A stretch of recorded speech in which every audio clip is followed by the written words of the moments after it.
Bonjour, Dongo le conseiller, l'agripreneur et le promoteur agricole. Aujourd'hui, nous allons parler de la protection phytosanitaire en plantation de palmiers à huile.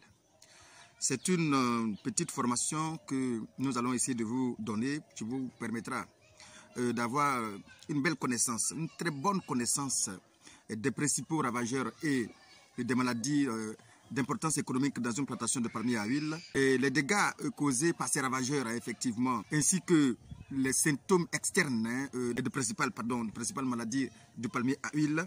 Et on va aussi parler des méthodes de surveillance et de lutte contre ces ravageurs afin de ne pas compromettre effectivement la productivité du palmier à huile.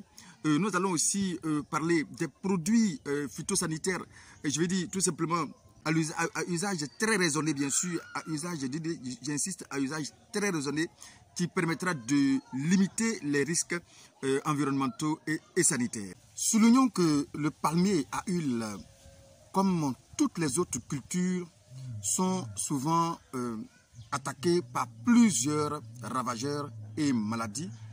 Alors, s'ils ne sont pas maîtrisés, ils risquent de compromettre sérieusement le cycle végétatif du palmier. Je parle de cycle végétatif, je parle de la germination, de la croissance et du développement du palmier et sa productivité. La politique phytosanitaire consistera donc à lutter contre ces ennemis du palmier de manière permanente, de la pré-pépinière à l'âge adulte. Et pour cela, il faudrait donc mettre une politique très rigoureuse en place qui permettra de suivre et de contrôler ces parasites dont la plupart vivent de manière permanente sur la plante. On les appelle, ces parasites-là, on dit souvent que le palmier est l'hôte, et leur hôte. C'est là-bas ils peuvent vraiment se vivre tranquillement, c'est là-bas ils peuvent se développer.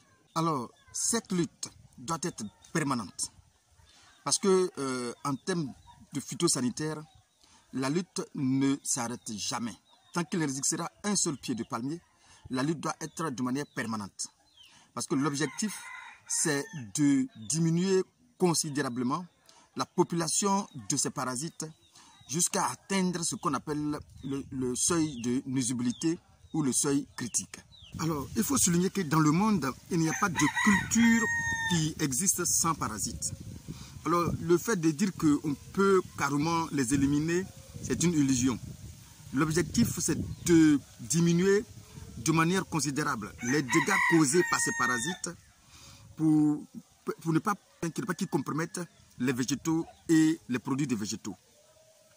Alors pour ce faire, il faut comprendre qu'il y a plusieurs manières de lutter contre ces parasites. Aujourd'hui, on parle de lutte biologique, il y a de lutte chimique, il y a de lutte mécanique, effectivement. Alors aujourd'hui, il faut savoir que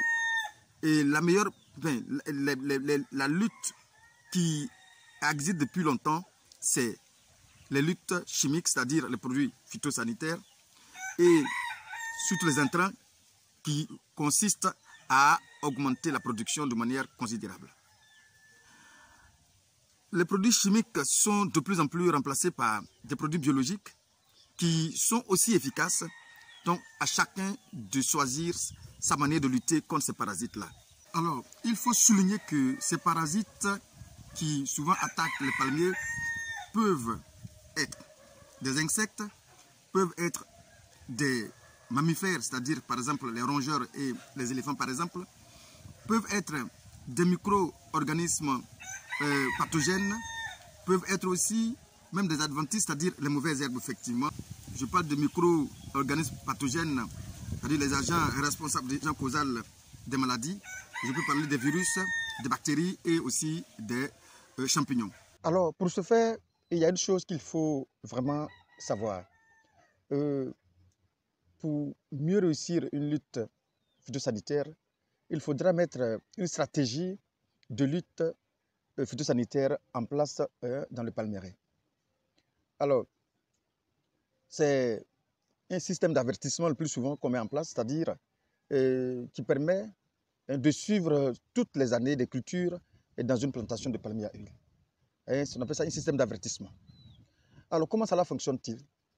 Alors, il faut comprendre tout simplement que c'est un moyen de mettre en place une surveillance sanitaire immédiatement après le planting, ce de façon très permanente.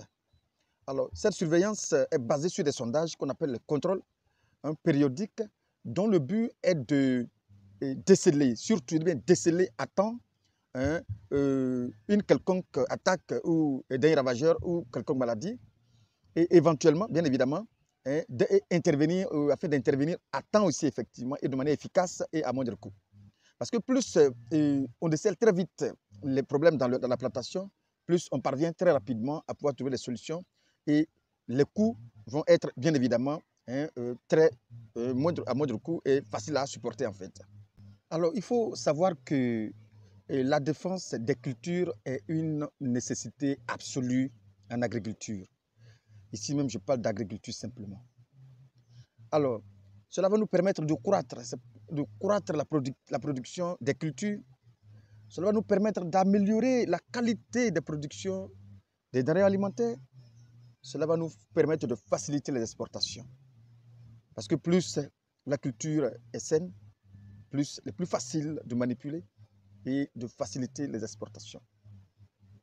C'est pourquoi je peux dire même que la défense des cultures est un tout, est vraiment indispensable.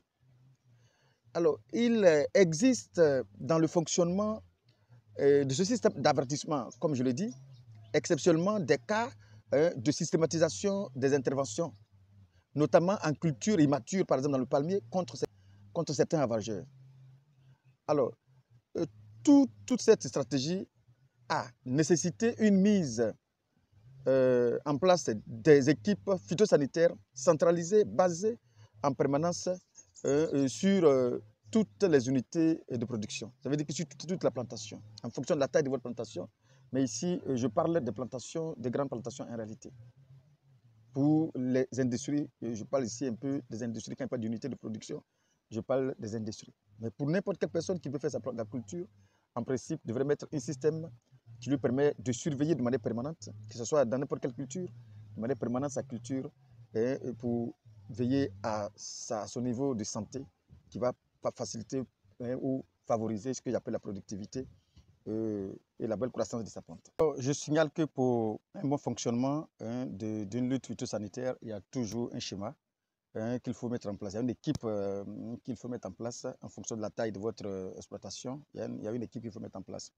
Il y a ce qu'on appelle dans la grande structure, bien sûr, il y a ce qu'on appelle le surveillant phyto, il y a ce qu'on appelle le contrôleur phyto et il y a ce qu'on appelle l'aide phyto.